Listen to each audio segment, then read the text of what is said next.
Today, I want to advance the unusual idea that we'd be a great deal more cheerful if we learnt to be a little bit more pessimistic. It's hope with regard to our careers, our love lives, our children, our politicians and our planet that is primarily to blame for angering and embittering us.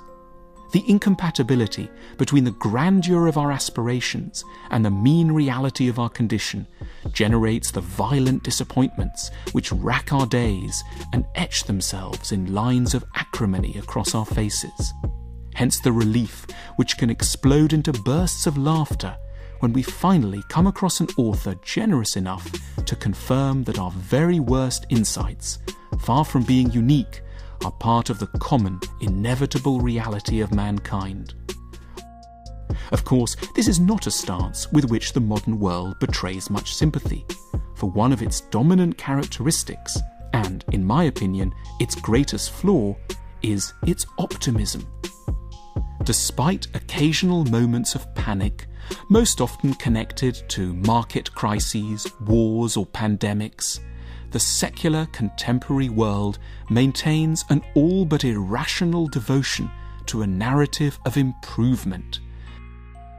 It's been impossible to hold on to a balanced assessment of what life is likely to provide for us when we've witnessed the cracking of the genetic code, the invention of the mobile phone, the opening of Western-style supermarkets in remote corners of China, and the launch of the Hubble telescope.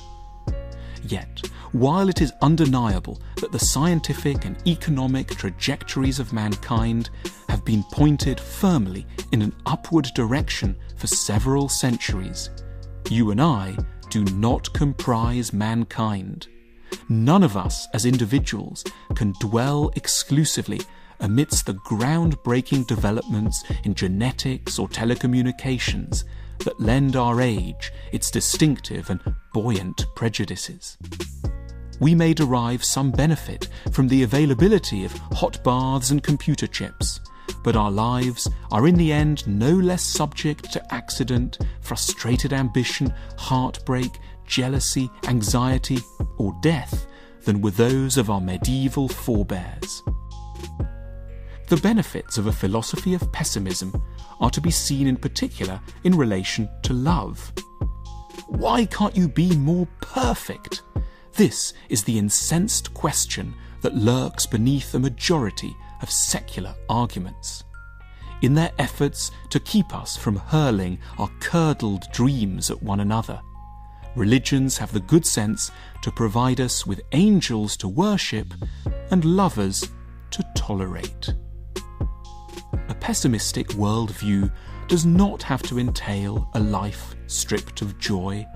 Pessimists can have a far greater capacity for appreciation than their opposite numbers, for they never really expect things to turn out well, and so they may be amazed by the modest successes which occasionally break out across their darkened horizons.